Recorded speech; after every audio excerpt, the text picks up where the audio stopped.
చెప్పండి, ఈరోజు కేసీఆర్ గారు అయితే విచారణకు హాజరవ్వడం జరిగింది. సో నిజంగా కాళేశ్వరంలో అవినీతి జరిగిందని భావిస్తున్నారు? ఇది కేవలం కమిషన్లు. అంటే ఈ దేశంలో ఇప్పటివరకు 250 కమిషన్లు ఉన్నాయి తమ్మి.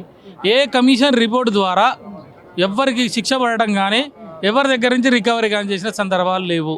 అంటే దీని ఓవరాల్గా మనకు అర్థమయ్యేది ఏంటంటే కమిషన్ అంటే కాలయాపన. ఆ ప్రభుత్వం ఉన్నది అంటే ఆయనకు నచ్చిన మనిషిని ఇస్తుంటే పెద్ద మనిషిని తీసుకొస్తాడు, ఈయన కమిషన్ చైర్మన్ అని పెడతాడు. ఆయన ఏం చేస్తాడు, నా మనసు తెలుసు కాబట్టి నేను ఎందుకు పెట్టిన ఏం చేయాలో ఆయనకు రావాల్సిందంతా రాస్తాడు. ఆయన రాసి ఒక ప్రభుత్వానికి రిపోర్ట్ ఇచ్చిపోతాడు. అయితే ఇదంతా కార్యక్రమం ఏంటి, ఇప్పుడు వీళ్ళు తీసుకొచ్చి 6 నెలలు 8 నెలలు అని తిప్పినారు.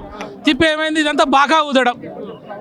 కమిషన్ ముందుకు హరీష్ రావు వస్తున్నాడు, కమిషన్ ముందుకు ఈటెల రాజేంద్ర వస్తున్నాడు, కమిషన్ ముందు కేసీఆర్ అని చెప్పి పబ్లిక్ని మొత్తం కూడా గాలి గందరగోళం చేయటం. ఎందుకు ఇది అంటే వీడు 420 హామీలు ఇచ్చిండు కదా, తులం బంగారం విడిపోయిందని అక్క అడుగుతుంది, ఇంకోటి ఉద్యోగాలు విడిపోయిందని తమ్ముడు అడుగుతాడు, అరే రైతు బంధు లేదు రైతు బీమా రైతు అడుగుతాడు. మరి వీళ్ళందరూ అడుగుతున్నారు కాబట్టి వీళ్ళని గాలి చేయాలగా, గత్తర చేయాలగా. అంటే ఏం చేయాలా, కమిషన్ తీసుకురావాలా.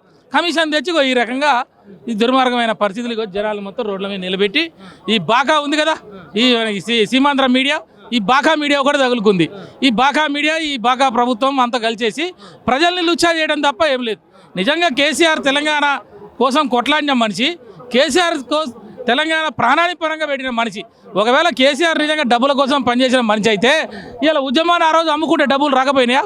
కేంద్ర మంత్రి పదవి వదిలిపెట్టిన మనిషి ప్రాణాలను కూడా పరంగా 11 రోజులు పెట్టి మన ఇంట్లో ఒక పూట ఒక చిన్న పాప పిల్లగాడో ఒక కుక్క సాదుకునే కుక్క పూట అన్నం తినకపోతేనే ఊరు మొత్తం గాలి అవుతుంది, కుటుంబం మొత్తం గాలి అవుతుంది. అసలు 11 రోజులు అన్నం తినలేదు తమ్మి. దేనికోసం ఆయనకి ఏం తక్కువ, కేంద్ర మంత్రి చేసిండు, మరి బ్రహ్మాండమైనటువంటి రాజకీయ నాయకుడు. దేని ప్రజా ప్రయోజనాల కొరకు మెజార్టీ ప్రజల జీవన ప్రమాణాలు మెరుగుపడాలని చెప్పి ఈ తెలంగాణ గడ్డ వెనకబడ్డది. ఆకలి చావులు, ఆత్మహత్యలు, బుడక ఎన్కౌంటర్లు, అసలు అస్తిత్వమే లేని ఈ తెలంగాణని ఈ నెంబర్ 1 చేసినాడు కదా తమ్మి, ప్రణాళిక పరంగా పెట్టిన నాయకుడు. అసొంటి నాయకుడిని పట్టుకొని ఈరోజు ఈ రకంగా ఈ అవలగానులు తెలంగాణకు వ్యతిరేకంగా పనిచేసిన వాళ్ళు, తెలంగాణ సోయి లేని వాళ్ళు, తెలంగాణ ఉద్యమం మీద తుపాకులు పట్టుకొని తిరిగిన వాళ్ళు, రాజీనామా చేయరంటే పారిపోయిన వాళ్ళు ఇలా ఒక కమిషన్ పెట్టి అంత పెద్ద మనిషిని పిలుస్తారా? కేసీఆర్ తెలంగాణ ఐకాన్, కేసీఆర్ తెలంగాణ గాంధీ, కేసీఆర్ తెలంగాణకు పురుడు పోసిన పెద్ద మనిషి. కాబట్టి కేసీఆర్ అన్నవాళ్ళు లేకుండా చేస్తా తుడిచేస్తా అని మాట్లాడుతున్నాడు ముఖ్యమంత్రి. చాలా మంచి ప్రశ్న అడిగినావు. వీడు 18 నెలల పాలన చేసిండు, వీడు ఒక ప్రాజెక్టు కట్టలే, ఒక ఎకరానికి నీళ్ళు ఇయ్యలే, ఒక మంచి పని చేయలే, ఇప్పటికే 1,50,000 కోట్ల అప్పు తెచ్చిండు. ఇలా అందాల పోటీలను పెట్టి అందాల బామ్మలా తీసుకొచ్చిండు. వీని ముఖానికి ఎక్కడే దిక్కు లేకపోతే అక్కమ్మ ఒకటే దిక్కు అని చెప్పి మళ్ళీ కేసీఆర్ దిక్కు అయిండుగా. ఏం చేసిండు, వాళ్ళందరినీ తీసుకొని 107 దేశాల నుంచి అమ్మాయిలు పట్టుకొచ్చిండు. ఒక మిస్ ఇండియా కావాలన్నా, మిస్ దేశానికి కావాలంటే ఆమె శరీరమే కాదు, ఆమె మైండ్ సెట్, ఆమె మెచ్యూరిటీ ఏందో చూస్తారు, ఆమె యొక్క దయార్థ గుణం చూస్తారు, ఆమె యొక్క సేవ చూస్తారు. ఇవన్నీ చూసిన తర్వాత మిస్ వరల్డ్ అవుతుంది. అసలు మిస్ ఇంగ్లాండ్ని తీసుకొస్తే సన్నాసోడు వీడు మిస్బిహేవ్ చేసి ఇలా భారతదేశంలో స్త్రీ అంటే ఇలా ప్రపంచ దేశాల్లో ఏ దేశం పోయినా చేయెత్తి నమస్కారం పెడతారు. ఎందుకంటే ఈ దేశం యొక్క మహిళ యొక్క కట్టుబాట్లు, ఆచారాలు, సంప్రదాయాలు, విలువలు అలాంటి ఇలా దేశంలో పురాణంలో ఇతిహాసాలలో ఈ మహిళకు ఉన్నటువంటి స్థానాన్ని అంతమంది మహిళల్ని తీసుకొచ్చి ఈరోజు ఇజ్జత్ చేసి తెలంగాణ పరువు తీసి భారతదేశ పరువు తీశాడు.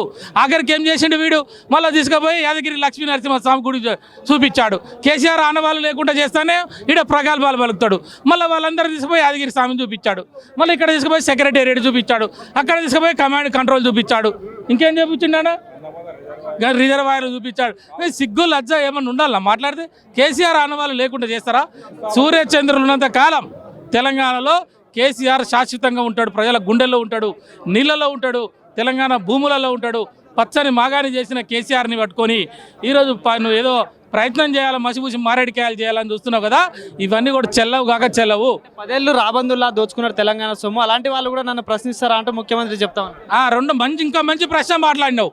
ఇట్లాంటి ప్రశ్నలు అడిగితే మేము కూడా సమాధానం చెప్తాం. ఇవాళ ముఖ్యమంత్రి ఉన్నాడు, నీ దగ్గర సిట్ ఉన్నది, నీ దగ్గర పోలీసు ఉన్నది, నీ దగ్గర సిఐడి ఉన్నది, మరి నీ దగ్గర ప్రభుత్వం ఉన్నది, నీ బాగా మీడియా ఉంది. మీరు అందరూ కలిసి ఏం బీక్తున్నారు ఈ 18 నెలల నుంచి? వాళ్ళ కేసీఆర్ దొంగతనం చేసిన అనుకుందాం, మీరు ఏం చేస్తున్నారు అంటున్నా నేను. ఈ కమిషన్ ఎందుకు అంటున్నా నేను. ఈ కమిషన్ ముందు పనికి వాళ్ళ ఆ కాగితాలు తీసుకొచ్చి అదేంది ఇదేందని మాటలు ఎందుకు? దమ్ముంటే నువ్వు చూపియవా, తప్పు ఎక్కడ చేసిండు, ఎవరు చేసినా చూపియమని మా కేటీఆర్ గారు అడిగినారు కదా, చూపియమన్నాడు. నువ్వేం చేసినావు? ఫస్టే విద్యుత్ కొనుగోలులో కుంభకోణం అన్నాడు, తర్వాత వచ్చేస్తే కాళేశ్వరం అన్నాడు, ఫార్ములా ఈ అన్నాడు, తర్వాత ఫోన్ ట్యాంపరింగ్ అన్నాడు. ఎండ్లనన్నా గింత నా తప్పేదో నా వల్ల ఏమని చెప్తున్నాం కదా, ఆ తెలివి లేదు. కేవలం ఏంది అంటే కేసీఆర్ బదనం చేయాలి, తెల్లవారు పొద్దుగుకులు కేసీఆర్ మీద మట్టేయాలి, కేసీఆర్ మీద బురద చల్లాలి. బురద జల్లాలి. ఇగో వీళ్ళందరినీ ఆ అక్క బంగారం అడుగుతుంది, ఇగో ఈ తమ్ముడు రైతు ఉద్యోగం అడుగుతాడు, ఇగో ఈ అన్న రైతు బంధు రైతు బీమా అడుగుతాడు. వీళ్ళందరిని అడగకుండా చేయాలంటే ఇగో ఇటువంటి కార్యక్రమాలు చేయాలి. కాబట్టి నేను ఏమంటున్నా, ఈ ప్రభుత్వానికి ఇప్పటికైనా సరి అయిన అవగాహన రాలే, అడ్మినిస్ట్రేషన్ మీద పట్టు లేదు, మంత్రులకు సోయి లేదు, ఎవడ దొరికింది వాడే జేబులు వేసుకుంటుర్రు. అంటే ఈ ప్రజల గురించి ఆలోచించేవాడే లేడు ఇప్పుడు ఈ రాష్ట్రంలో. ఎంతసేపు ఉన్నా ఇల్లు దీపం ఉన్నంత కాలంలో ఇల్లు చక్క పెట్టుకోవాలనే కార్యక్రమాలు చేస్తున్నారు. ఇవాళ మూసీలో 1,00,000 కోట్లు అంటాడు, మూసీ డిపిఆర్ ఏందో తెలియదు, మూసీ వల్ల ఎవడికి ఉద్యోగాలు వస్తాయో తెలియదు, ఆ మూసీ ఎందుకో తెలియదు, ఎవడు అడగని కూడా అడగలేదు. ఇలా కాళేశ్వరం కట్టినామంటే 40 లక్షల ఎకరాలు సేద్యంలోకి వచ్చింది. ఇలా 2,70,00,000 మెట్రిక్ టన్నుల పంట పండించినాం కదా, 30-40 లక్షల ఎకరాల భూమి అయింది కదా ఎకరా. మరి మూసి బాగు చేస్తే ఏమొస్తుందిరా? నీకాడ ఏమైనా లెక్కలు ఉన్నాయా? ఓ 10 మందికి వస్తాయా ఉద్యోగాలు, 50 మందికి వస్తాయా? అది చెప్పవు. మూసి వల్ల ఎవరికి లాభము అంటే నువ్వు తినాలని చూస్తున్నావు 1,00,000 కోట్లు. అంటే నీ మైండ్ సెట్ మొత్తం కూడా 1,00,000 కోట్లు మింగాలే ఈ పదవుల నుంచి దిగిపోయే వరకు. కాబట్టి అవతల మీద బురద జల్లాలే. కాబట్టి పచ్చకామెరలు అయిన వాడికి ఏం కనపడుతుంది అంటే దేశమంతా పచ్చగానే కనపడుతుంది. ఇప్పుడు వాళ్ళు చేస్తున్నారు కుంభకోణాలు, వీళ్ళు చేస్తున్నారు కాబట్టి వాళ్ళు చేస్తున్నారని చెప్పి ప్రచారం చేసుకుంటూ కాలయాపన చేయాలంటున్నారు. ఈ ఘోష్ కూడా చెప్తున్నా, సుప్రీంకోర్టు జస్టిస్ కాబట్టి ఆయన రాజకీయ నాయకుడు కాదు, వాస్తవాలు తెలుస్తాయి, డాక్యుమెంట్లు చూస్తాడు, ఏం జరిగిందో చూస్తాడు. తెలంగాణలో ఏం జరిగిందో తెలిసిన తర్వాత ఘోషే సీట్ల నుంచి లేచి శభాష్ కేసీఆర్ లాంటి నాయకుడు ఈ దేశానికి అవసరం అని చెప్పి భారతదేశ ప్రధానమంత్రి కూడా చెప్పబోతున్నాడు. ఎందుకు చెప్తాడో కూడా నేను చెప్తా. ఇవాళ పాకిస్తాన్కి ఇండియాకి గొడవ అయింది, ఇవాళ సింధు జలాలు ఆపిర్రు, ఆపడం వరకే తెలుసు వాళ్ళకి. ఆ నీళ్లు ఎక్కడ పంపించాలో కూడా తెలియదు. ఈ నీళ్లు ఎట్లా పంపించాలంటే కాళేశ్వరాన్ని ఆదర్శంగా చేసుకొని, కాళేశ్వరం నీళ్లు ఎట్లా కనుక తెలంగాణలో పోయినాయో అట్లనే కూడా భారతదేశంలో మరి అన్ని రాష్ట్రాలకు కూడా నీళ్లు పోవాలంటే ఇది కేసీఆర్ నాయకత్వమే అవసరం అని చెప్పి ఈ ఘోష్ కూడా భారతదేశ ప్రధానమంత్రి చెప్పబోతున్నాడు. ఈ ఘోష్ కమిషన్ తర్వాత తెలంగాణలో భారతదేశంలో కేసీఆర్ కమిషన్ వస్తుంది. కేసీఆర్ కమిషన్ ఎందుకు వస్తుందో చెప్తా విను. ఇవాళ భారతదేశంలో ఎన్ని ఎకరాల భూమి ఉంది, ఎంత సేద్యానికి పనికి వస్తుంది, ఎన్ని టీఎంసీల నీళ్లు ఉన్నాయి, స్వతంత్రం వచ్చిన తర్వాత ఈ కాంగ్రెస్ బీజేపీ ఎన్ని సేద్యం తెచ్చినారు, ఎన్ని నీళ్లు ఉపయోగించారు, వీళ్ళ కాడ లెక్కలు లేవు, మా కేసీఆర్ కాడ లెక్కలు ఉన్నాయి. కాబట్టి కేసీఆర్ కమిషన్ ఈ దేశానికి అవసరమో అని చెప్పి ప్రధానమంత్రిని కేసీఆర్ తీసుకొచ్చి కమిషన్ వేయమని చెప్పబోతున్నాడు. అది థ్యాంక్ యూ.